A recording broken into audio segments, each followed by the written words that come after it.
हरियाणा की हर अपडेट के लिए बेल आइकन दबाएं और सब्सक्राइब करें STV हरियाणा न्यूज।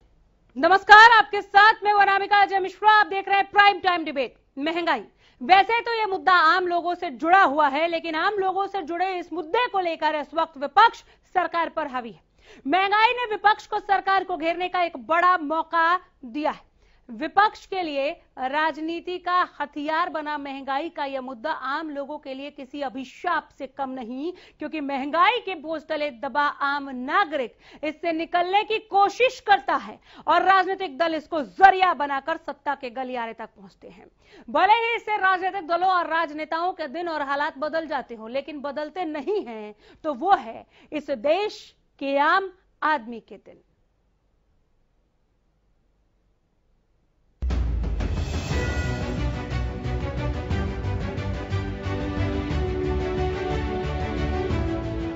केंद्र में मोदी सरकार के मंत्रिमंडल के विस्तार के साथ साथ नए चेहरों को भी शामिल किया गया।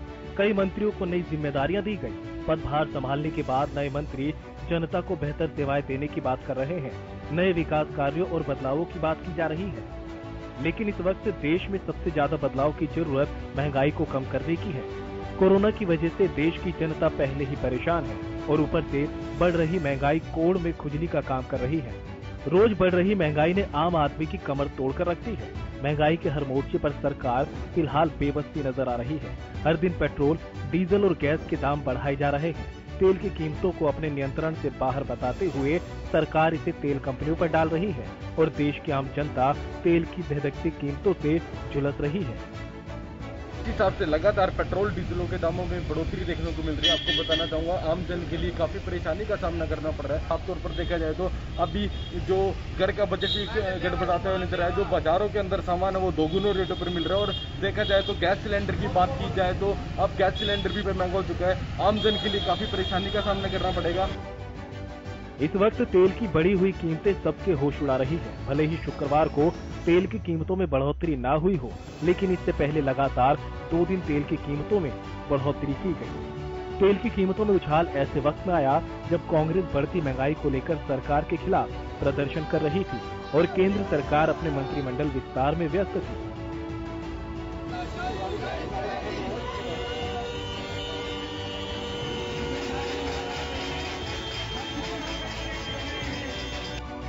बढ़ती महंगाई विपक्ष को सरकार पर हावी होने का मौका तो दे रही है, लेकिन दूसरी ओर तेल की हर रोज बढ़ती कीमतें लगातार आम लोगों की जेबें भी ढीली कर रही है। चलिए अब एक नजर डालते हैं 1 जून से 8 जुलाई तक कब कितने पेट्रोल के रेट बढ़े। पहले आपको बताते हैं कि 1 जून में पेट्रोल कितनी बार और कब बढ़ा। 1 जून को पेट्रोल 27 पैसे, 4 जून को 28 पैसे, 6 जून को 29 पैसे, 9 जून को 26 पैसे, 11 जून को 30 पैसे, 12 जून को 29 पैसे, 14 जून को 30 पैसे, 16 जून को 26 पैसे, 18 जून को 28 पैसे, 20 जून को 31 पैसे, 22 जून को 29 पैसे, 24 जून को 27 पैसे, 26 जून को 37 पैसे और 29 जून को 36 पैसे पेट्रोल के दाम बढ़े। अब आपको जून में हुए डीजल के दामों की बढ़ोतरी के बारे में भी बताते हैं। 1 जून को डीजल के दाम 22 पैसे, 4 जून को 31 पैसे, 6 जून को 29 पैसे, 9 जून को 27 पैसे, 11 जून को 30 पैसे, 12 जून को 25 पैसे, 14 जून को 32 पैसे, 16 जून को 14 पैसे, 18 जून को 31 पैसे, 20 जून को 30 पैसे, 22 जून को 28 पैसे, 24 जून को 8 पैसे, 26 जून को 27 पैसे और 29 जून को 30 पैसे बढ़े थे। चलिए अब आपको जुलाई में पेट्रोल के बढ़े हुए दामों से भी रूबरू करा देते हैं। 2 जुलाई को 35 पैसे, 4 जुलाई को 35 पैसे, 5 जुलाई को 35 पैसे, 7 जुलाई को 35 पैसे और 8 जुलाई को भी 35 पैसे की बढ़ोतरी हुई। अब आपको जुलाई में हुए डीजल के दामों से भी रूबरू कराते हैं। 2 जुलाई को पैसे डीजल पे नहीं बढ़े थे, लेकिन 4 जुलाई को 18 पैसे, 5 जुलाई को 0 पैसे, 7 जुलाई को फिर 17 पैसे और 8 जुलाई को 9 पैसे डीजल पर बढ़े थे। जाहिर सी बात है, लगातार पेट्रोल डीजल की बढ़ती कीमतों की वजह से माल ढुलाई भी बढ़ रही है, जिससे जरूरत की चीजें महंगी होती जा रही है। महंगाई की मार से आम लोगों की रसोई भी छूटी नहीं। महंगाई का आलम यह है कि 1 साल पहले 130 रुपए प्रति लीटर बिकने वाले सरसों का तेल आज 200 रुपए प्रति लीटर बिक रहा है। इसी तरह वनस्पति घी पहले 90 रुपए और अब 150 रुपए बिक रहा है। रिफाइंड तेल पहले 90 रुपए और अब 150 रुपए लीटर बिक रहा है। इसी तरह 250 रुपए प्रति किलो बिकने वाली चायपत्ती दाम अब 400 रुपए प्रति किलो पहुंच चुकी है, तो वहीं 110 रुपए में मिलने वाला 1 किलो राजमा अब 140 पर पहुंच चुका है। इस तरह काबुली चने के दाम 90 रुपए प्रति किलो से बढ़कर 120 रुपए पर पहुंच चुके हैं। महंगाई का दायरा सिर्फ यहीं तक सीमित नहीं, ऊंचे दामों पर इन चीजों को खरीदने के बाद इन्हें पकाने के लिए इस्तेमाल होने वाली एलपीजी भी महंगाई की चपेट में है, क्योंकि देश के 4 महानगरों में एलपीजी और पीएनजी के भी दाम बढ़े हैं। दिल्ली में एलपीजी सिलेंडर 809 रुपए से बढ़कर 834 रुपए 50 पैसे हो गया। कोलकाता में पहले 835 रुपए 50 पैसे में मिलने वाला एलपीजी सिलेंडर अब 861 रुपए पहुंच चुका है। इसी तरह देश की आर्थिक राजधानी मुंबई में भी एलपीजी के दाम 809 रुपए से बढ़ाकर 834 रुपए कर दिए गए। उधर चेन्नई में अब एक एलपीजी सिलेंडर के लिए 825 रुपए की जगह 850 रुपए खर्च करने पड़ते हैं। इस वक्त कोरोना महामारी के साथ साथ महंगाई जैसी चुनौती से लड़ रही केंद्र सरकार अपनी नई टीम और नए जोश के साथ है। महंगाई की मार से थक चुके देश के आम आदमी की नजरें भी अब मोदी सरकार की नई टीम पर उस उम्मीदों के साथ टिकी हुई है कि इस महंगाई पर लगाम लगेगी और कब महंगाई डायन पलायन करेगी। Bureau report, Haryana news. महंगाई डायन कब करेगी पलायन, आज एक बार फिर से आइए इसी पर डिबेट को शुरू करते हैं। पैनलिस्ट से मिलवाती हूं। अमित नेहरा हैं, आप वरिष्ठ पत्रकार हैं। नेहरा जी, बहुत स्वागत है हमारे स्टूडियो में। वंदना पोपली, प्रवक्ता बीजेपी, वंदना जी बहुत स्वागत है। ओम प्रकाश जी का भी स्वागत करती हूँ, प्रवक्ता कांग्रेस हैं आप। सुखवंत सिंह का भी स्वागत करती हूँ, आप प्रवक्ता इनेलो हैं। एक एक करके सभी के पास आऊंगी। वंदना जी, शुरुआत आपसे। ये महंगाई डायन कब जाएगी? देखिए अनामिका जी, मानती हूँ कि मुश्किल का समय है, कोरोना काल है और अर्थव्यवस्था के इंजन को हम संभालने में लगे हुए हैं। कोरोना की पहली लहर, दूसरी लहर और अब तीसरी लहर से भी हम इनकार नहीं कर सकते हैं। लेकिन इस स्थिति में भी हम पूरी कोशिश कर रहे हैं कि कहीं पर भी मुश्किलें नहीं आए। आप देखेंगे कि डिमांड बढ़ी है लॉकडाउन के बाद, लेकिन सप्लाई अभी उस ढंग से नहीं हो पाई है, तो हम उसको भी संभालने में लगे हैं। और मैं ये मानती हूँ हम कभी भी डिनाइल मोड पर नहीं रहे कि महंगाई जो है इन 2 सालों में नहीं बढ़ी है। जो असर है वो भारत पे नहीं है, पूरे विश्व पर है। और मैं ये मानती हूँ हमारा बहुत अच्छा नेतृत्व है, वो कोशिश कर रहे हैं हर एक चीज को संभालने की। आप देखेंगे कि सबसे ज्यादा जो असर है वो महंगाई का कहीं ना कहीं जो गरीब लोग हैं उन पर पड़ता है। तो उसके लिए मोदी जी ने एक प्रबंध किया है कि उनको फ्री का राशन पहुंचाया जाए ताकि उनको खाने की कोई कमी ना हो, खाने की उनको प्रॉब्लम ना हो, और उसको आगे तक बढ़ा दिया गया है ताकि ये प्रॉब्लम नहीं रहे। लेकिन मध्यम वर्ग के लिए भी मैं मानती हूँ कि इस समय थोड़ा सा मुश्किल का समय है कि हमारे इस समय आप भी देखेंगे कि काम जो है जिस मुश्किल से पहले होता था अब घर से बैठकर नहीं हो पाता या जॉब। मैं उसी काम को समझना चाह रही हूँ वंदना जी, मैं उसी काम को समझना चाह रही हूँ, आपके उन्हीं कोशिशों को समझना चाह रही हूँ, उन्हीं नीतियों को समझना चाह रही हूँ जिनके तहत आप महंगाई को कम करने के लिए प्रयास कर रहे हैं। जी बता दीजिए क्या कोशिशें हैं? जी, हमारी पूरी कोशिश है कि जो प्रोडक्शन है उसको इंक्रीज किया जाए, क्योंकि मैं 3 फैक्टर ऐसे हैं जो मैं मानती हूँ जिसकी वजह से महंगाई बढ़ रही है। सबसे पहले अगर मैं फलों या सब्जियों की बात करूँ, अगर उसमें रेट में थोड़ा भी फर्क आया तो कहीं ना कहीं सीजनल इम्पैक्ट रहता है। गर्मी के दिन है, थोड़ा सा उसका सीजनल इम्पैक्ट रहता है। ट्रांसपोर्टेशन महंगा हुआ, उसका भी इफेक्ट पड़ा है मैम। मैं हर एक चीज का बता देती हूँ। दूसरी बात, लॉकडाउन में एक तरह से रुकावट आ गई, वो एक असर है। तीसरा मैं बोलती हूँ कि हम अभी भी फुल कैपेसिटी से प्रोडक्शन नहीं कर पा रहे जो हम पहले कह सकते थे। हमारी जो डिमांड है वो एज इट इज है, लेकिन सप्लाई नहीं बढ़ पाई है। लेकिन जिस तरह से अब लॉकडाउन खुलेगा, आपने देखा होगा कि 6.5 लाख करोड़ का एक पैकेज भी दिया गया इंडस्ट्रीज को हेल्प करने के लिए, ताकि इंडस्ट्रीज जो है बूस्ट अप हो सके, प्रोडक्शन दोबारा से बढ़ सके। प्रोडक्शन बढ़ेगी तो कहीं ना कहीं महंगाई में असर भी पड़ेगा, कंपैरेटिवली चीजें जो सस्ती होंगी। लेकिन इतना है अनामिका कि कोरोना का इम्पैक्ट पड़ा है, हम बिल्कुल डिनाइल मोड में नहीं है, पूरा ध्यान से इन चीजों को इससे हम भी इनकार नहीं कर रहे हैं, इस वैश्विक महामारी का असर पड़ा है, इससे हम भी इनकार नहीं कर रहे हैं, जनता, दर्शक, आवाम भी इनकार नहीं कर रही है, लेकिन फिर भी काम तो आपको ही करना है ना इस मोर्चे पर। तो वही कोशिशें कब रिजल्ट के तौर पर तब्दील होंगी, हम जानना चाह रहे हैं। आ रही वापस आपके पास, आपने जो जवाब दिया उससे कितना इत्तेफाक रखते हैं ओम प्रकाश जी?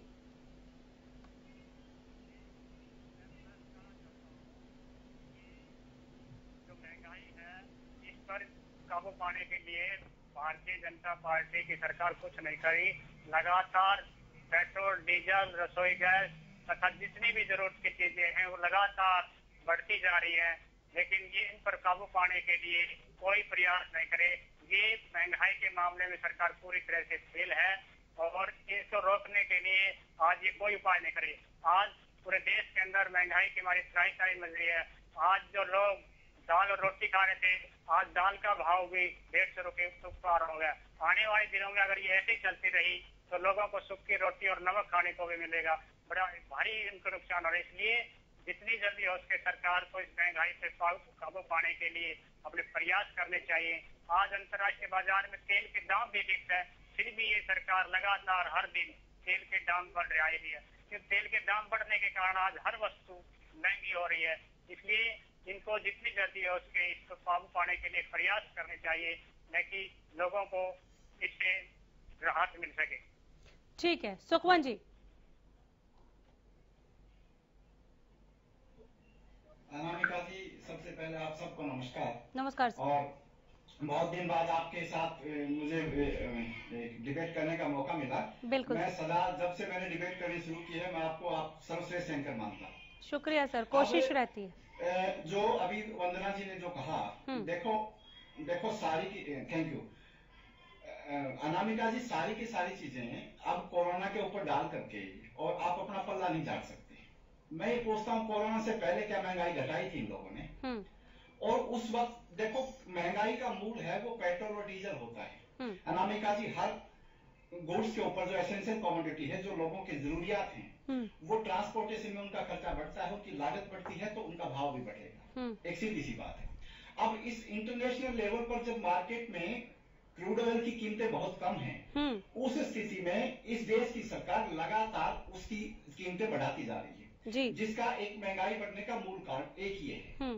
अब हमारे पड़ोसी देश जिसके बारे में हम कहते हैं, पाकिस्तान, जिसके बारे में हम लगातार ये कहते हैं कि उसकी अर्थव्यवस्था पिटी हुई है जी। हमने देखा कि एक झटके में एक ही बार में पेट्रोल और डीजल की कीमतें उन्होंने 30 रुपए के आसपास पर लीटर। ऐसी चीजें हैं, कहाँ किसको कमवाना चाहते हैं ये लोग, जो महंगाई का एक मूल कारण है।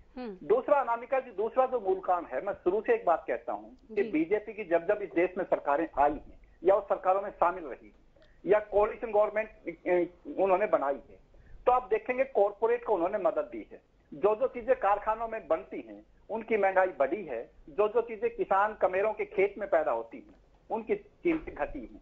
सदा से ये एक इनका नियम रहा है, क्योंकि ये तो कॉर्पोरेट की सरकार जी। दूसरी वजह ये है कि ये लोग लगातार यहाँ पे सिर्फ कोरोना के दम पे, कोरोना ने ये कर दिया जी, कोरोना ने वो कर दिया। वंदना जी ने कहा कि गरीब लोगों को राशन देंगे, मतलब पहले तो पूरे देश को गरीब बनाएंगे, फिर उसको राशन देके उस पर एहसान करेंगे ताकि उसके मुंह में निवाला जाता रहे, रोज जिंदा बचा रहे और इनका कॉर्पोरेट उनका खून चूसता रहे। अब अनामिका जी, इस तरह के एक्सक्यूजेस से आप बच नहीं सकते। आपकी सरकार है, केंद्र में आपकी सरकार है, प्रदेश में आपकी सरकार है। आप ये देखें कि महंगाई बढ़ क्यों रही है और उस महंगाई को, दूसरी बात ये देखें, जो 3 काले कानून आए हैं, कालाबाजारी बढ़ेगी और कालाबाजारी महंगाई बढ़ने का एक विशेष कारण होता है, आप हम सब जानते हैं। तो ये तो महंगाई को बढ़ाने वाले कारक पैदा कर रहे हैं, वो फैक्टर पैदा कर रहे हैं। घटाने वाले कौन सा इन्होंने स्टेप उठाया? अब सिर्फ एक बात ये करके कि ठीक है जी, हम मानते हैं कि इंटरनेशनल लेवल पर कोविड के रूप में एक बड़ा संकट इस संसार के ऊपर आया, उस देश के ऊपर भी आया, हम उसके साथ उसको कोऑपरेट करते हैं सारी चीजों को। लेकिन अब सारी सब चीजों को आपने जो है, आप देखो अदानी की इस कोरोना काल में उसकी हमने अखबारों में पढ़ा, वो सही है कि झूठ है, लेकिन अखबारों मीडिया के माध्यम से पढ़ा कि अदानी की संपत्ति इतनी बड़ी है, अदानी की इतनी बड़ी है। अब एक बात बताइए आप कि उनकी तो बढ़ती है, आम आदमी पिसता है, महंगाई बढ़ती है तो आम आदमी पिसता है, उसको पीस करके आप राशन दे करके और एहसान करिए। वंदना जी से आप ये पूछिए कि क्या स्टेप लिए हैं, एक भी स्टेप बताए सरकार जो महंगाई को कम करने के लिए उन्होंने लिया हो। और फिर दूसरा, जब महंगाई लगातार बढ़ रही है तो काला बाजारी को बढ़ाने वाला बढ़ाने वाला कानून आप क्यों लेकर के आई? ठीक है, ये सवाल आप इनसे पूछिए। और ठीक है, मैंने आपका ये सवाल नोट करवा दिया है। अमित जी के पास से होते हुए मैं जा रही हूँ, फिर एक एक करके सबका जवाब जरूर देंगे। वंदना जी, सबके सवाल नोट करते रहिए। अमित नेहरा जी, आपने सरकार का जवाब भी सुना और विपक्ष के सवाल भी। क्या लगता है निकट भविष्य में हम निजात पाएंगे क्या इस महंगाई से? मुझे तो नहीं लगता जिस तरह सरकार का रुख है इस मामले में, क्योंकि कोरोना काल से पहले भी हमने देखा था कोई ऐसा सरकार की तरफ से गंभीर प्रयास नहीं था। अब बात आती है कि इसके मूल कारण क्या है। मूल कारण देखिए, जो पेट्रोल और डीजल है वो एक तरह से आप इसको देश का रक्त कह सकते हैं, ब्लड जिसको कहते हैं ना। जब ब्लड सर्कुलेट होगा तभी बॉडी काम करेगी, तो तभी देश काम करेगा। वो आपने 3 से 4 गुना महंगा कर दिया है, ठीक है ना। 100 रुपए से ऊपर डीजल बिक रहा है, 100 रुपए पर लीटर से ऊपर अपना पेट्रोल बिक रहा है। और जो लोहा है वो लगभग डबल हो गया पिछले 3-4 महीनों में।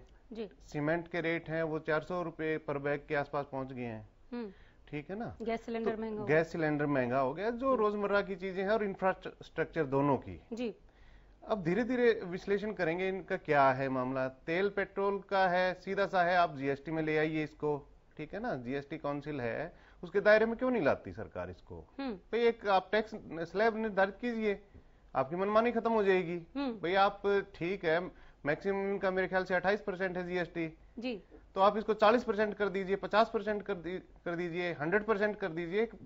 स्लैब तो फिक्स होता है कि देशवासियों को पता चले कि जेब कहाँ कट रही है। तो जीएसटी में जब तक नहीं लाया जाएगा ये ऐसे ही उत्पात मचाएगा। अब सरकार ये कहती है कि ये जो तेल इसलिए बढ़ रहा है कि जो इंटरनेशनल मार्केट है उसके साथ जोड़ दिए इसके जो रेट। जी जी। लेकिन ये अर्ध सत्य है, अधूरा सत्य है। जो डीरेगुलेट किया गया था वो पेट्रोल किया गया था पिछली सरकार ने, वो जून 2010 में किया था, पेट्रोल को, सिर्फ पेट्रोल को जी। और जो डीजल को डीरेगुलेट किया है, इंटरनेशनल मार्केट से जोड़ा गया है, वो मोदी सरकार ने जोड़ा है अक्टूबर 2014 में। तो यहां भी झूठ है एक। दूसरी ये कहते हैं, प्ली ले लेते हैं कि ऑयल बॉन्ड जारी किए थे, उसका बोझ पड़ा हुआ है। ऑयल बॉन्ड इन्होंने जारी किए थे 2004 से 9 तक, जब बहुत ज्यादा कीमत थी इंटरनेशनल मार्केट में क्रूड ऑयल की। और ये मान लीजिए कि 125, 130, 140 डॉलर पर बैरल हो गया था। उस समय ऑयल बॉन्ड जारी करने पड़े थे और वो लगभग 1 लाख के आसपास, करोड़ के आसपास उन्होंने ऑयल बॉन्ड जारी किए थे, जो मैच्योर होंगे 2026 में 1,26 करोड़ के आसपास उनका वो होगा। तो ये क्या है कि लेकिन गवर्नमेंट ने दिया कितना है? बिल्कुल बिल्कुल।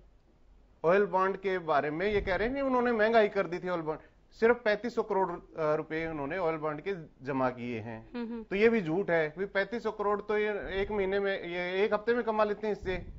भाई इनके ऊपर जोर कहां पे आया? अब बात आती है जैसे सीमेंट की। ये कह रहे हैं ना कि महंगाई कम नहीं हो सकती। भाई कार्टेल है सीमेंट कंपनियों का, सारी जो कंपनियां हैं प्राइवेट, उन्होंने मिलकर प्राइस फिक्स कर दिया कि हम 400 रुपए पर बैग देंगे। लेकिन जब सरकार का चाबुक चला कि हमें तुम सीमेंट 150 रुपए में दो पर बैग, वहां पे 150 से लेके 200 के बीच में कुछ है, इतना रेट है, वो सरकारी सप्लाई है। यानी जब सरकार को इतने में मिल सकती है तो आम आदमी क्यों नहीं मिल सकती? सरकार इस पे कदम क्यों नहीं उठाती? लेकिन वो कार्टेल है। इसी तरह लोहा है। भाई लोहा आप जो 40-50 रुपए किलो था स्टील, वो आज 60-70-80 रुपए किलो है। तो वो क्यों नहीं हो सकता? अभी सरकार की जो कंपनी है सेल, जो है ना स्टील अथॉरिटी ऑफ इंडिया, इस तरह की कंपनी उसकी प्रोडक्शन बढ़ाए, सस्ते में दे। भैया तो सिर्फ ये है कि लोहा निकालना है, गर्म करना है, उसको पिघलाना है और देना है।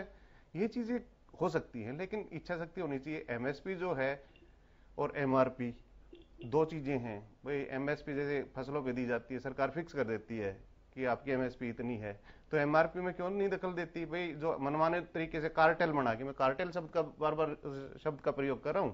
कार्टेल का मतलब होता है कि जिस क्षेत्र में जितने प्लेयर होते हैं वो सारे मिलके एक बना लेते हैं कंसोर्टियम टाइप में कि हम कोई भी आ जाए हम इससे कम देंगे नहीं। तो उससे क्या होता है कि उससे कम मिल नहीं सकती, जो अपने कंपटीशन की भावना वो खत्म हो जाती है।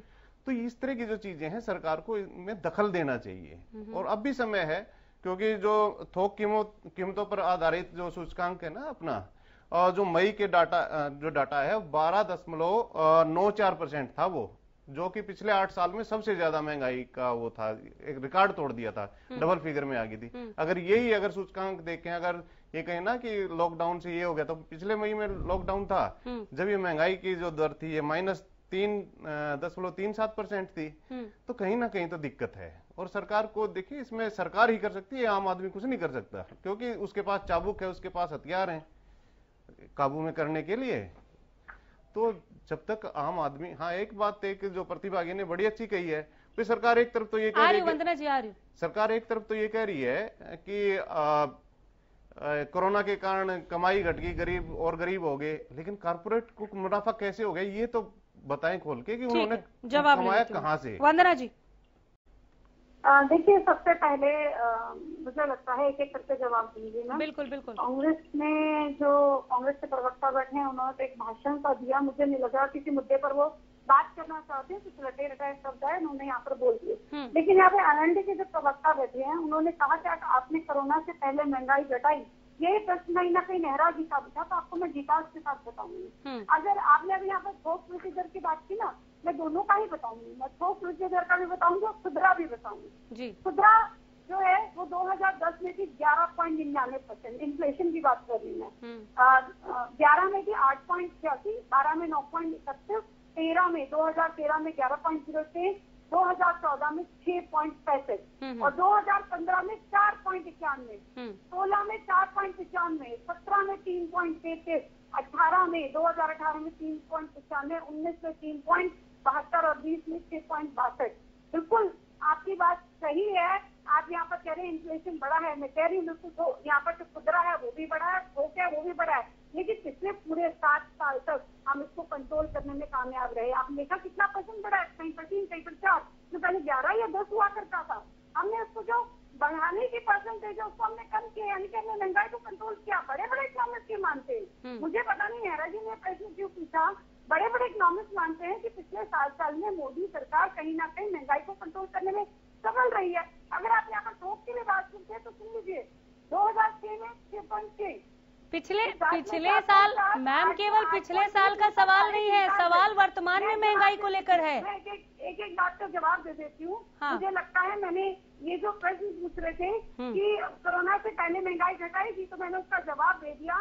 नेशनल चैनल पे जितने भी इकोनॉमिस्ट बैठते हैं या आप किसी और इकोनॉमिस्ट से बात करिए, वो यही जवाब देंगे कि पिछले 7 साल में मोदी सरकार महंगाई को घटाने में कामयाब हुई। दूसरी बात, यहाँ पर सुपन जी हैं, शायद उन्होंने कहा कि कॉर्पोरेट की मदद की सरकार की। अरे अडानी अंबानी आ जाए क्या, पहले नहीं देखा, पहले उनकी इनकम नहीं बढ़ती थी, तब तो आप ये प्रश्न नहीं पूछते थे। और कौन से कॉर्पोरेट की आपने ये बता दीजिए मदद कर दी, उसका भी आप मुझे जवाब दीजिएगा। अगला आपने प्रश्न यहाँ पे डाल दिया कि 3 काले कानून आए, काला बाजारी बढ़ी और महंगाई हो गई। कहाँ है काले कानून जिनका आप बोल रहे थे, तो काले नहीं है। दूसरा वो कानून कहाँ है, निरस्त पड़े हैं ना, सुप्रीम कोर्ट ने निरस्त कर रखे हैं, और आप कह रहे हैं उसकी वजह से काला बाजारी बढ़ गया। झूठ बोलने की कोई तो हद होती होगी। पहली बात, वो काला क्या हुआ आज तक नहीं बता पाए। दूसरी बात, वो कानून तो है ही नहीं, सुप्रीम कोर्ट में निरस्त पड़े हैं, काला बाजारी कहाँ से बढ़ गई उससे, उसका भी जवाब मुझे दीजिएगा। एक चीज और यहाँ पर मैं कहना चाहूंगी, नेहरा जी ने यहाँ पर बात की कि पेट्रोल और डीजल के दाम जो है 3 से 4 गुना बढ़ गए। सिर्फ आप एक डेटा दूंगी आपको, अगर आप चाहें तो आपको मिल भी जाएगा। 7 साल जो थे यूपी की सरकार के, और अपने 7 साल में काउंट कर रही हूँ, पेट्रोल 77% बढ़ा, डीजल 66% बढ़ा, और हमने 40% बढ़ाया पेट्रोल और 56% बढ़ाया पेट्रोल। वो भी बहुत सारे रीजन थे। क्यों बढ़ाया? अलग अलग रीजन मैं बता देती हूँ क्यों बढ़ाया। और आपसे सवाल है, कांग्रेस ने या यूपीए की सरकार ने क्या किया, उससे अभी कोई मतलब नहीं है। मैं जवाब दे देती हूँ। नेहरा जी ने यहाँ पर कहा, अच्छी वो पत्रकार हैं, अच्छी रिसर्च करके आए हैं, उन्होंने कहा कि जीएसटी में क्यों नहीं ला देते। निर्मला सीतारमण जी ने अभी पिछले महीने पूछा था राज्यों से, राज्यों ने मना कर दिया कि अभी हम इसको जीएसटी में नहीं ला सकते। उन्होंने इच्छा नहीं दर्शाई थी। वो हमारी जो केंद्र सरकार है वो जीएसटी में लाना चाहती है, लेकिन जब तक हमें राज्यों का समर्थन नहीं मिलेगा तब तक हम इसको जीएसटी में नहीं ला सकते। तो लोग भुगतते रहेंगे। यहाँ पर बात कर रहे हैं तो लोग भुगतते रहेंगे। 1,40,000 करोड़ नहीं, एक अनामिका जी सीधी सी बात है ना, यहाँ पर कोरोना की आप यहाँ पर बात कर रहे हैं कि कोरोना की वजह से महंगाई बढ़ रही है, लेकिन इस चीज को कुछ समझिए, सरकार क्या कर रही है? सरकार ने वही तो पूछ रहे हैं, क्या कर रही है सरकार?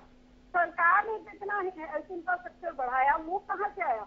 वैक्सीनेशन इतने बड़े स्तर का, वो भी फ्री, ठीक है। उसके बाद भोजन सभी के लिए, वो भी फ्री। अगर ऑक्सीजन की बात करें, उसकी अवेलेबिलिटी कराना, आपको मालूम है सिर्फ हरियाणा में 60 ऑक्सीजन प्लांट लगाए जा रहे हैं। मैं रेवाड़ी से आती हूँ। मैम ये तमाम फ्री चीजें फ्री तो तब समझ में आएगी ना जब दूसरी चीजों में जेब से ज्यादा हम लोग नहीं दे रहे होंगे तो। मनमोहन सिंह कहते थे ना कि पैसा पेड़ पर नहीं लगता। मनमोहन सिंह ये कहते थे ना। हाँ। और रेणुका चौधरी ने क्या पूछा, उनसे जब प्रश्न पूछा था हाँ। गैस के लिए, तो उन्होंने क्या जवाब दिया था? अरे लोगों के घर में। तो आज आम आदमी पूछ रहा है ना आपसे सवाल कि महंगाई कब कम होगी, तो क्या आप आम आदमी को ये कह रहे हैं कि पैसा पेड़ पे नहीं लगता? अनामिका जी, आम आदमी को पता है देश इस समय कठिन दौर से गुजर रहा है और वो अपने बिल्कुल, और लोग भी सरकार की तरह आवाम भी कठिन दौर से गुजर रही है। मैम चाहूंगी आपको मैं प्रधानमंत्री, छोटा सा ब्रेक ले रही हूँ। आपने जो फ्री फ्री फ्री कहा है उसके दाम दूसरी चीजों में जा रहा है, जेबों से, उन जेबों से जो फट गए हैं, जिसमें अब पैसे नहीं बचे हैं। इस महंगाई को लोग नहीं अफोर्ड कर पा रहे हैं। सवाल सिर्फ यूपीए सरकार ने क्या किया या कांग्रेस के क्या सवाल थे, उसका जवाब तो चलिए आप उनको दे रहे हैं। आम आदमी के सवाल का क्या जवाब है, आम आदमी को कहने के लिए आपके पास क्या है, ये जानने के लिए मैं लौट रही हूँ छोटे से ब्रेक के बाद। तो महंगाई पर बात कर रहे हैं, डिबेट को आगे बढ़ाते हैं। वंदना जी, फिर से एक बार मैं आप ही से शुरुआत कर रही हूँ ब्रेक के बाद भी, और वही सवाल, आम आदमी के अच्छे दिन कब आएंगे? आम आदमी के तो अच्छे दिन आ चुके हैं, लेकिन हमारा दुर्भाग्य है कि कोरोना भी पिछले 2 साल हम इसको भुगत रहे हैं। लेकिन एक चीज आपको यहाँ पर बताना चाहूंगी कि जो मेरी सरकार है वो प्रतिबद्ध है कि लोगों की जो है मुश्किलें वो नहीं आए। आपको बताना चाहूंगी जो ग्लोबल प्राइस को इम्पैक्ट करता है उसके लिए हमने इम्पोर्ट ड्यूटी को भी कम करने का फैसला लिया है। इसके अलावा पैकेज हमने 20 लाख करोड़ का पिछली बार दिया था, इस बार तकरीबन 2.5 लाख करोड़ का पैकेज जो है वो भी दिया जा रहा है। लगातार हेल्थ इंफ्रास्ट्रक्चर पर और बाकी सब चीजों पर भी खर्च हो रहा है।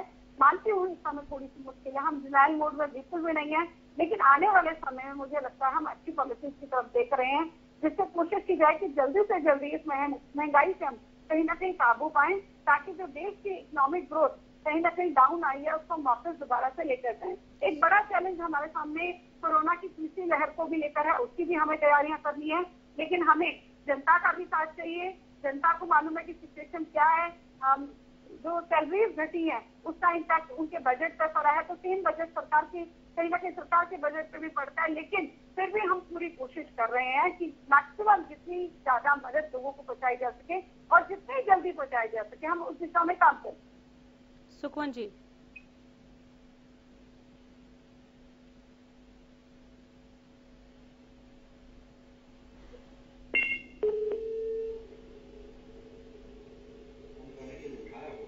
उन्होंने नहीं बताया। अब वो जब अच्छे दिन आएंगे, आपने अच्छा सवाल पूछा, मोदी जी कहते थे अच्छे दिन आएंगे, तो ये अच्छे दिन आए हैं। अब ये कह रहे हैं कि जी कांग्रेस ने 10 लोग मारे थे, हमने 10.25 मारे हैं, ये उपलब्धि है इनकी। यही तो इनके आंकड़ों का जवाब है ना। कांग्रेस ने ये किया जी हमने देखो इतना कम कर दिया। अरे भाई, आप लोगों को इस देश की जनता ने, प्रदेश की जनता ने इसलिए चुना था कि कांग्रेस की जो जन विरोधी नीतियां थी उनसे त्रस्त हो गए। और अभी वंदना जी कह रही कि अच्छे दिन आ चुके हैं, तो धन्यवाद वंदना जी। इस देश प्रदेश के लोगों के लिए अच्छे दिन लाने के लिए आपका ये देश और प्रदेश जो है ना एहसान नहीं भूलेगा। दूसरी बात, अमित नेहरा जी ने जो बात कही वो बिल्कुल सही वही बात है अनामिका जी। जो कार्टेल शब्द को उन्होंने प्रयोग किया कि वो सब कॉर्पोरेट मिलकर के और मनमानी करते हैं और सरकार उसको नहीं रोकती है और सरकार उसको बढ़ावा देती है, यही तो आम आदमी का खून चूसना है ना। और इधर से ये अपने आंकड़ों के दम पे कहते रहे 2006 में हुआ, 2010 में हुआ, 15 में ये हुआ, इस प्रकार की चीजें करके आप एक्सक्यूज करके और ये कह करके कि कांग्रेस ने देखो 10 लोग मारे थे, हमने 10.25 मारे हैं, तो हमारी उपलब्धि देखो कि एक आदमी को हमने थोड़ा सा जिंदा छोड़ दिया, ये इनकी उपलब्धि है। जबकि ये इस बात के ऊपर आए थे कि हम इस देश को एक अच्छा शासन देंगे, सुशासन देंगे, जो ये शब्द प्रयोग करते थे अच्छे दिनों। अनामिका जी, एक भी कोई इनके पास स्टेप नहीं है। दूसरा, वंदना जी जो बीच में कह रही थी ना कि वो लागू नहीं हुए हैं, मैंने ये नहीं कहा था कि आपने लागू कर दिए उस वजह से महंगाई बढ़ी है। मैंने ये कहा था कि आप काला बाजारी को बढ़ाने के लिए कानूनन एक प्रोटेक्शन दे रहे हो लोगों को। तो काला बाजारी जो है वो एक कारक है किसी भी चीज की महंगाई को बढ़ाने का, एक फैक्टर है। अब आप इस प्रकार के स्टेप, जब इस प्रकार के कानून लेकर के आओगे तो इसका सीधा साफ है कि महंगाई की तरफ आपका ध्यान नहीं है, आम आदमी मरे या जिए उसकी तरफ आपका ध्यान नहीं है। काला बाजारी कोई आम आदमी तो करेगा नहीं, बड़े बड़े उद्योगपति, बड़े बड़े कारखानेदार, बड़े बड़े कॉर्पोरेट ही तो करेंगे ना। उन लोगों को प्रोटेक्ट करने के लिए काला बाजारी को आप महंगाई की तरफ तो सरकार का ध्यान ही नहीं है। अगर इनसे ये पूछा जाए कि आपने क्या स्टेप इसको कम करने के लिए उठाया, वो तो ये बता नहीं पाएंगे। लेकिन ये इनका कदम है कि काला बाजारी को बढ़ाने के लिए ये कानून लेकर के आ रहे हैं, तो महंगाई को बढ़ाने का स्टेप इनका ये है। ये लागू भी होंगे जिस प्रकार से सरकार एडामेंट है। पिछले 7 महीने से किसान बैठा है, जबकि आम आदमी भी अब ये समझ चुका है कि ये कानून किस प्रकार के हैं। लेकिन ये तो एडामेंट है ना कानून को लागू करने के लिए, मतलब वही है ना, काला बाजारी बढ़ेगी तो महंगाई को बढ़ाने के लिए एडामेंट है ना सरकार। अब वंदना जी इस बात को इस प्रकार से करके, अनामिका जी कोई जवाब इन लोगों के पास नहीं है। ये कारपोरेट को पोषित करने वाले, उनको आगे बढ़ाने वाले लोग हैं। पैसा और किस प्रकार से एमएलए को खरीदने के लिए इनको पैसा चाहिए होता है, और वो सारी इस देश की जनता उसको बहुत माइन्यूटली ऑब्जर्व करती है बीजेपी और इनकी सबकी नीतियों को। मुझे स्पष्ट ऐतराज है, अगर आपके पास कोई प्रूफ है तब आप इस शब्द को बोलिए, अदरवाइज आपको बोलने का कोई अधिकार नहीं है। मध्य प्रदेश और कर्नाटक में क्या हुआ, एमएलए नहीं खरीदे तो नहीं है इस चीज को बोलने का। अनामिका जी इनसे पूछे हैं कि चलिए महंगाई पर आ जाइए आप लोग, महंगाई पर लोग आपको सुनना चाहते हैं। रुक जाइए। खरीद फरोख्त जो सर चीजें खरीद फरोख्त करने में लोगों को प्रॉब्लम हो रही है। मैडम महंगाई पर आ जाइए, आम जनता खरीद फरोख्त कैसे करे उस पर आ जाइए। ठीक है, आ जाइए प्लीज, आप लोग महंगाई पर आए। वंदना जी बौखलाए ना, आराम से मेरी बात सुनिए और बौखलाए ना। ठीक है, आपने जवाब दे दिया वंदना जी, हो गया, आपने जवाब दे दिया। वो आ रहे महंगाई पर, रुक जाइए। रिजाइन कर दिया, आपकी कहीं हो सकता है इच्छा होगी। आजकल इसके लिए सबसे बड़ा जलन पेंशन आपके लिए यही है। वंदना जी अगर आप अनामिका जी अगर आपके पास ठंडा पानी पिलाएं इनको, बौखलाए ना प्लीज। नहीं है सुखवंत जी, कैसे सत्ता दिख जाए, कैसे ओम प्रकाश जी को टिकट मिलेगी। ठीक है, वो रुक चुके हैं। वंदना जी रुक जाइए, प्लीज रुक जाइए। महंगाई पर लोगों तक बात पहुंचने दीजिए। जिस विषय में बात हो रही है उस बात को करिए। इनको ठंडा पानी पिलाइए। ठीक है, हो गया वंदना जी, हो गया। प्लीज मैम सुगन जी। हाँ तो अनामिका जी मैं ये कह रहा था कि ये इस सरकार से हमें कोई उम्मीद नहीं है, किसी भी प्रदेश के एक भी व्यक्ति को इनसे उम्मीद नहीं है। ये महंगाई को बढ़ाएंगे लगातार इस प्रकार की, क्योंकि कॉर्पोरेट को इन्होंने तो एक मुद्दा है इनका, बस कॉर्पोरेट को आगे बढ़ावा देना। अमित नेहरा जी का धन्यवाद कि उन्होंने मेरी बात को कोरोबोरेट किया और कार्टेल सब बहुत अच्छे तरीके से उन्होंने समझाया कि जब सीमेंट का 150 रुपए में सरकार को मिल सकता था, आम आदमी का खून चूसने के लिए सरकार ने इन कॉर्पोरेट को क्यों खुला छोड़ दिया। इसका मतलब साफ है कि ये लोग चाहते हैं कि आम आदमी का खून चूसा जाए, उसको कोरोना के मत्थे बंट दो। अब क्या हो रहा है देश में, अव्यवस्था फैल चुकी है, एक भी चीज पर इनका कंट्रोल नहीं है, महंगाई अपने आप बढ़ती जा रही है। और फिर ये कह रहे हैं कि महंगाई। और सुनो 10 सेकंड के लिए और अनामिका जी, एक चीज देखें आप, इन्होंने बाद में ये कहा कि हमने तो, इन्होंने आंकड़े देकर के ये कहा कि हमने तो महंगाई को रोका है। तो इसका मतलब आज की डिबेट ही आपकी गलत है। जो आपने महंगाई डायन शब्द प्रयोग किया ना, वो इनके अनुसार तो डायन है ही नहीं, इन्होंने तो रोक दी। हो सकता है सर हमें गलत दाम पता हो, हमें नहीं पता हो कि रोज पेट्रोल डीजल के दाम बढ़ रहे हो सकता है। चलिए ठीक है, इनके जवाब के अनुसार तो ये जनता को तय करने दें। रुक जाइए वंदना जी, ऐसे नहीं होता वंदना मैम, आपके वक्त मैंने किसी को नहीं बोलने दिया। रुक जाइए। अभी ओम प्रकाश जी काफी शांत बैठे हुए हैं, उनकी बारी है। हम इस चीज को मान रहे हैं और ये कह रहे हैं कि वंदना जी मान नहीं रही है। मतलब ठीक है, अपनी बारी में। ओम प्रकाश जी बोलिए सर, ये चलता रहेगा ऐसे। ओम प्रकाश जी बोलिए, नहीं तो मैं नेहरा साहब के पास जाऊँ, फिर मत कहिएगा वक्त नहीं दिया। हाँ मैं वंदना पौनप्री से कहना चाहूंगा, पूछना चाहता हूँ कि वो जो बातें कर रही है ज्यादा, इन्होंने महंगाई कम करने के लिए अब तक क्या उपाय किए हैं? क्यों गरीबों के लिए तेल भी छीन लिया, गरीबों के लिए जो उज्ज्वला योजना लेकर आए थे, कहाँ गई वो जो उज्ज्वला योजना? आज गरीबों को सिलेंडर अपने बांध के रखने पड़ रहे हैं। आज उनके पास सिलेंडर 800-850 रुपए भरवाने के लिए पैसे नहीं है, और इसलिए इन्होंने राहत देने के लिए केंद्र सरकार को, राज्य सरकार को वैट कम करके लोगों को राहत देनी चाहिए, ताकि हर गरीब परिवार को कुछ ना कुछ राहत मिल सके। अगर ये ऐसा ही चलता रहा तो आने वाले दिनों में ये महंगाई और बढ़ जाएगी, लोगों का जीना दुभर हो जाएंगे, लोग सड़कों पर आ जाएंगे। तो इसलिए इनको जितनी जल्दी हो सके इस महंगाई को काबू पाने के लिए कोई सोच आगे बढ़ानी चाहिए, न कि इनको तर्क वितर्क करके और अपनी बातों को अनावश्यक बातें कह करके पिछली सरकारों पे दोष देना ये इनकी आदत बन गई है। और इनको चाहिए कि आज लोगों को चाहिए, आज लोगों को खाने के लिए अनाज नहीं मिल रहा, टाइम पे महंगाई इतनी बढ़ गई है, तेल टाइम पर नहीं मिल रहा है, गैस नहीं मिल रही है, पेट्रोल डीजल के इतने भाव बढ़ गए कि खाद भी महंगे हो गए हैं। तो इसलिए इनको इन महंगाई के ऊपर ध्यान देना चाहिए और पिछली जो बातें हैं उनको आगे बोलते हुए अब आगे के ध्यान रखते हुए, कोरोना काल अब जा चुका है, आएगा उसका आगे देखेंगे। कहाँ कोरोना काल जा चुका है सर, लेकिन कोरोना काल अगर सरकार के लिए है तो आम आदमी के लिए भी है, ये भी दोनों को देखना चाहिए। आम आदमी बहुत परेशान है। वंदना जी मान रही हैं कि महंगाई है, लेकिन महंगाई का तोड़ क्या है वो लोगों को नहीं पता। एटलीस्ट लोगों को भरोसे में तो लीजिए आप लोग कि हाल फिलहाल आप लोग क्या काम कर रहे हैं और निकट भविष्य में उनको ये चीजें सस्ती दरों पर मिलेंगे कि नहीं। उज्ज्वला योजना एकदम औंधे मुंह गिर गई है मैम, क्योंकि अब लोगों को सिलेंडर महंगे मिल रहे हैं और केवल कांग्रेस ने प्रदर्शन नहीं किया, आम पब्लिक भी बाहर निकल कर आई। औरतों ने बाहर चूल्हा जलाकर दिखाया है कि आपने हमें कहां से कहां पहुंचाया था और देखिए हम वापस वहीं पर पहुंच गए हैं। विकास, आपका विकास हमें बहुत महंगा पड़ रहा है, ये तक कहा है लोगों ने। मैं आऊंगी जवाब के लिए। नेहरा साहब, कार्टेल का जवाब मिला क्या? नहीं, कार्टेल का कोई जवाब नहीं मिला। और जो मेरा जो सबसे बड़ा सवाल था उसका भी बड़ा अजीब सा उत्तर मिला मुझे। इन्होंने कह दिया कि जीएसटी काउंसिल में इसलिए नहीं लाया गया क्योंकि राज्य इसके लिए राजी नहीं थे। तो मैं दर्शकों को बताऊंगा कि जीएसटी और राज्यों का क्या तालमेल है। तो देखिए, जीएसटी तभी लागू हो सकता है जब भारत देश के आधे से ज्यादा राज्य उसके फेवर में वोट करें। कोई प्रावधान उसमें लागू करना है, जब जीएसटी लागू करना था तब भी आधे से ज्यादा अगर उसमें करेंगे, शामिल होंगे तो ही जीएसटी लागू हो पाया था। क्योंकि यही जीएसटी जो यूपीए गवर्नमेंट में लाया गया था तो गुजरात जैसे राज्यों की आपत्ति के कारण ये अटका रहा था। ये काफी पहले से था पाइपलाइन में। जब बीजेपी आई, बीजेपी की गवर्नमेंट बहुत सारे राज्यों में आ गई तो ये इंप्लीमेंट हो गया, ठीक है ना। अब ये कह रहे हैं कि राज्य राजी नहीं थे। भाई, इसके लिए 29 में से 15 राज्य राजी होने जरूरी थे कि तेल को जीएसटी काउंसिल में लाया जाए। जब ये लागू, आप बीच में मत बोलिए, रुक जाइए। वंदना जी आ रही हो, आप ही के पास। हाँ, आपकी आदत खराब हो चुकी है बीच में बोलने की। अरे मैं तो बीच में नहीं, आपकी आदत खराब है बीच में बोलने की। आप चुप हो जाइए, नहीं तो मैं माइक बंद करवा दूंगा।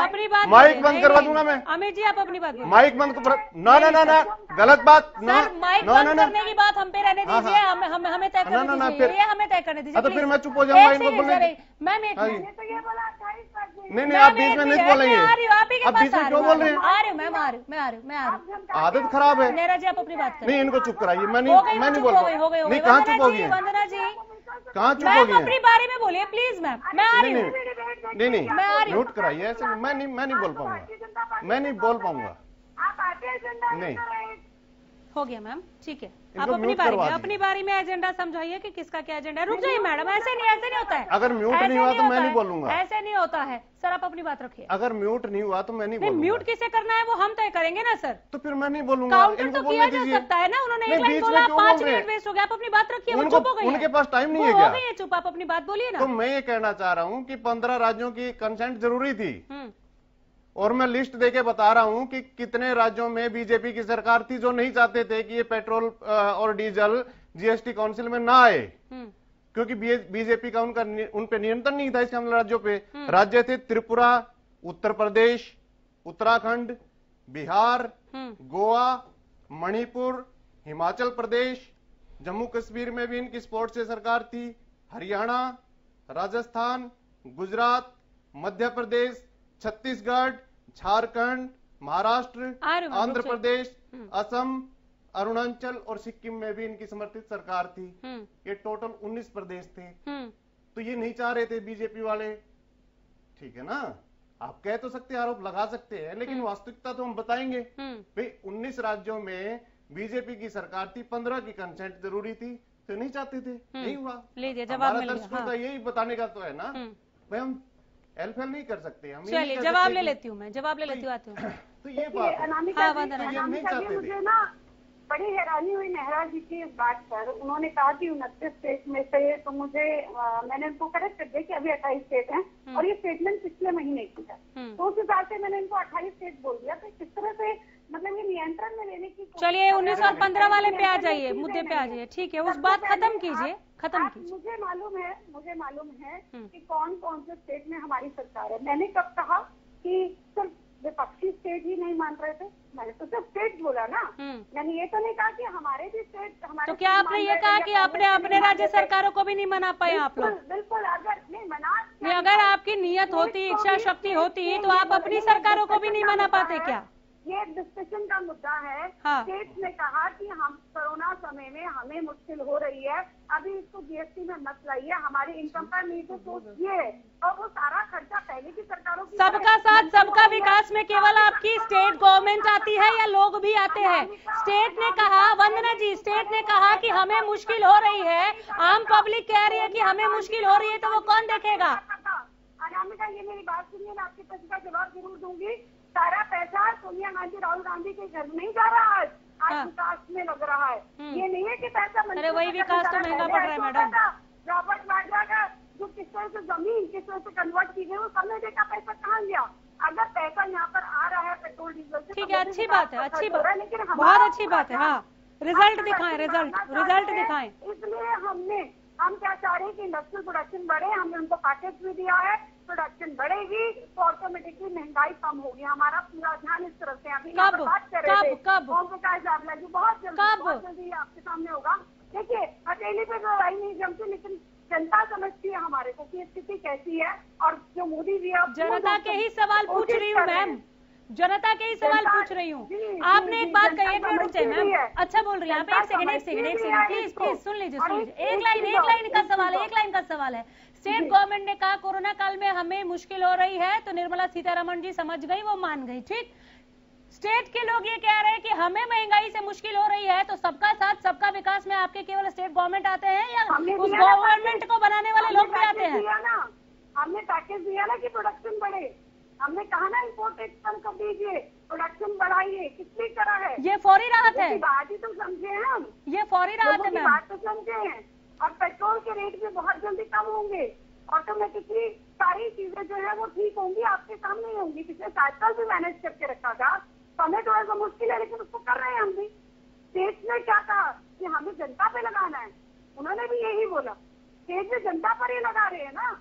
क्या वो कांग्रेस के है जो भारतीय जनता पार्टी की? आप जनता पे पैसे लगा रहे हैं, केंद्र जनता पे पैसे लगा रहा है, स्टेट जनता पे पैसे लगा रहे हैं, फिर भी लोग अपने अपने गैस सिलेंडर लेकर साइकिल पर पेट्रोल पंप जाकर प्रदर्शन कर रहे हैं। सुखवंत जी, नेता है, कांग्रेस के नेता है, वो अपने पेट्रोल पंप पर प्रदर्शन करते हैं क्या? क्या कांग्रेस के जो राज्य उन्होंने अपना जो बैठ है वो कम? मैं कांग्रेस के प्रदर्शन की बात ही नहीं कर रही, मैं मैडम कांग्रेस के प्रदर्शन की बात ही नहीं कर रही।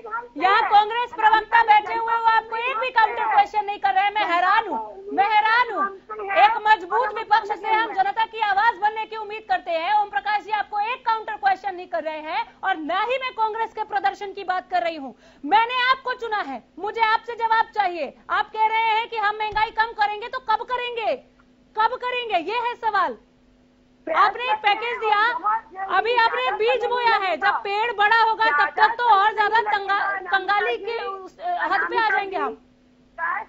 ये भी आप समझती है कि डेट बता देना कि किस डेट तक हो जाएगा, लेकिन ये धीरे धीरे आप देखेंगे। हम डेट और टाइम नहीं पूछा, हम आपसे पूछ रहे हैं क्या निकट भविष्य में संभव है?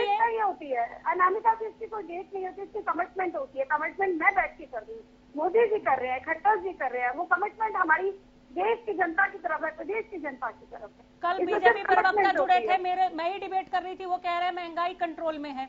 आज कम से कम आपने स्वीकारा तो केवल कमिटमेंट नहीं हो रहा है, आप आज कमिटमेंट कर रही हैं, यहाँ पर कमिट कर रही हैं। हमें इस तरह का ही जवाब चाहिए, इसीलिए सरकारें चुनती हैं आवाम कि आप हमारे लिए काम करेंगे। और ये बहुत मैं सराहती हूँ आपकी इस ईमानदारी को, लेकिन केवल सराहना से पेट नहीं भरता। बहुत मुश्किलें पेश आ रही हैं, हर जगह जेब से पैसे जा रहे हैं।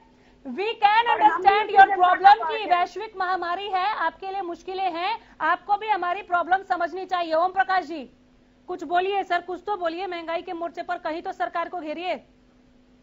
देखिए, हम लगातार महंगाई को लेकर के धरना प्रदर्शन वगैरह कर रहे हैं। मैं तो चाहता हूं कि ये प्रदर्शन हमारा जब तक इनकी महंगाई को काबू नहीं करेंगे, जब तक हम लगातार इनको करते रहेंगे।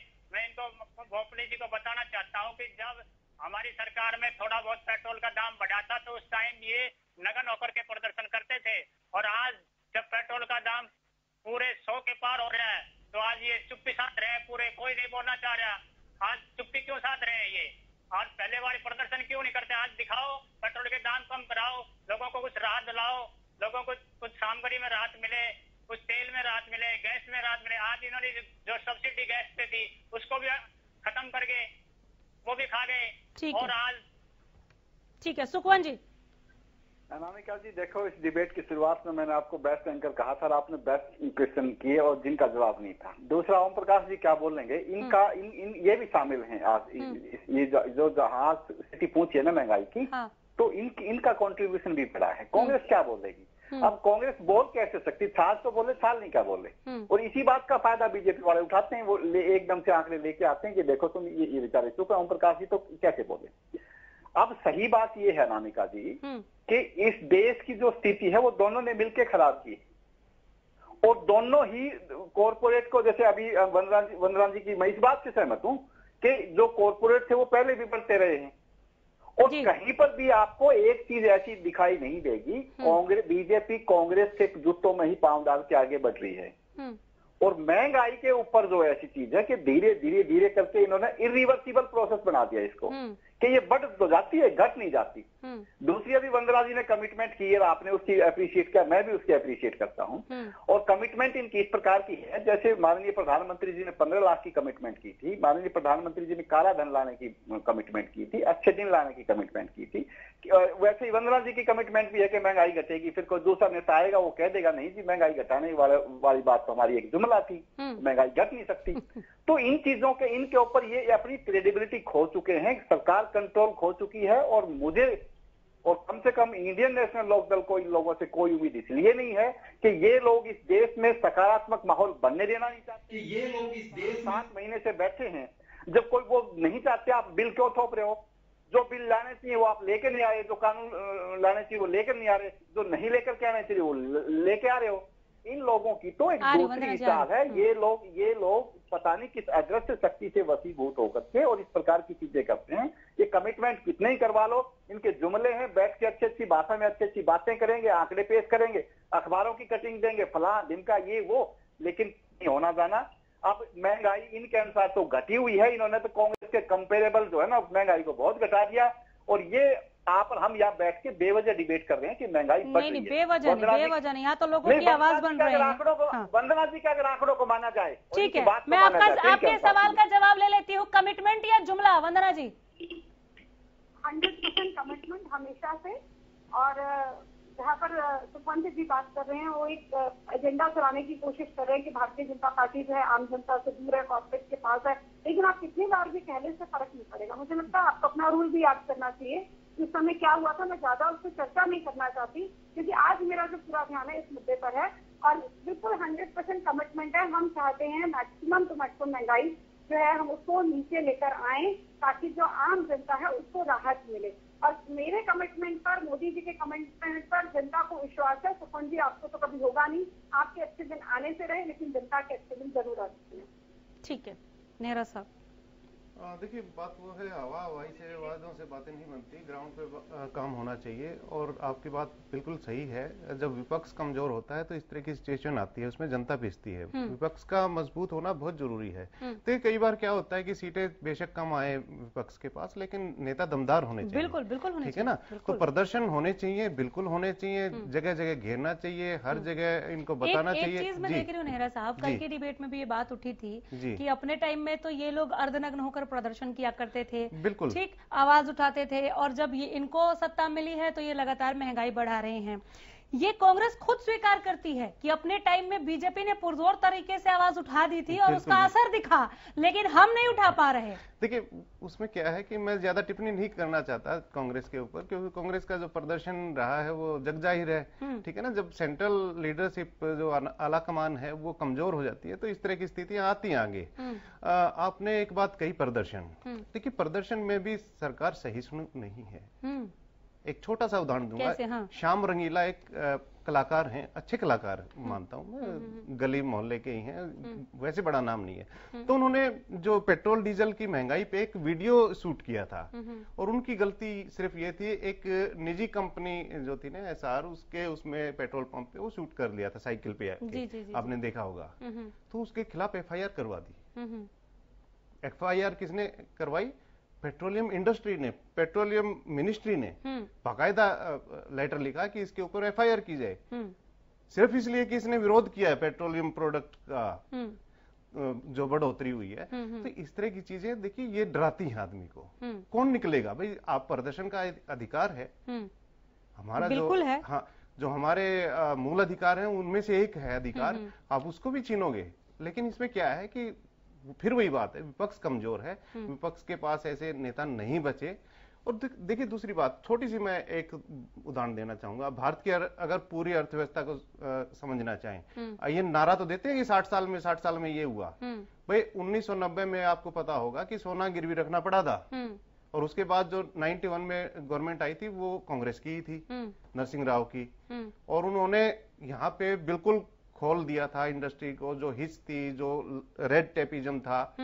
हालांकि उनपे भ्रष्टाचार के आरोप लगे, लेकिन जब 96 में उन्होंने गद्दी छोड़ी थी तो खजाने लबालब भरे हुए थे विदेशी मुद्रा के। इस स्थिति में नहीं थे कि सोना गिरवी रखा जाए। ये कह तो देते हैं कि 60 साल में क्या हुआ कि 60 साल में, लेकिन उसमें यह है कि एक लाठी से सबको नहीं हका। ठीक है, विपक्ष की बात हो गई सर। सरकार की वर्तमान नीतियां और नियत आपको महंगाई को कम करने को लेकर कैसे दिख रही है? संक्षेप में खत्म करना है। मुझे बिल्कुल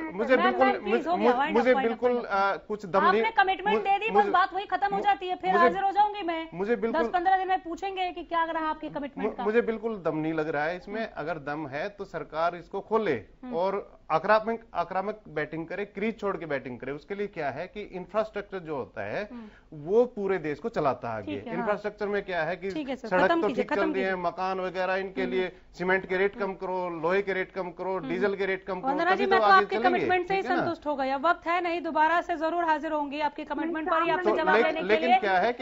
लेकिन क्या है कि दर्शक भी ये चाहते हैं कि अच्छा भविष्य हमारे, राहत मिले, कम से कम फौरी राहत तो मिली जाए। तो हम कम से कम मन में तो ये सोच के रखें, हो या ना हो, कि चलो भाई ये दिन भी गुजर जाएंगे। बिल्कुल, ये दिन भी गुजर जाएंगे और यही उम्मीद करते हैं। वंदना जी, आपसे भी बहुत शुक्रिया आप सबों का पैनल का हिस्सा बनने के लिए और महंगाई डायन को दूर भगाने के लिए जो एक आशा की किरण दिखाई है आज बीजेपी प्रवक्ता वंदना पोपली ने, हम उसी को स्वीकार कर लेते हैं। हम भारतवासी हैं, हम गिलास को हमेशा आधा भरा हुआ ही देखते हैं, लेकिन ये आधा खाली रहता है कि आधा भरा हुआ रहता है तो सरकार पर निर्भर है। नमस्कार।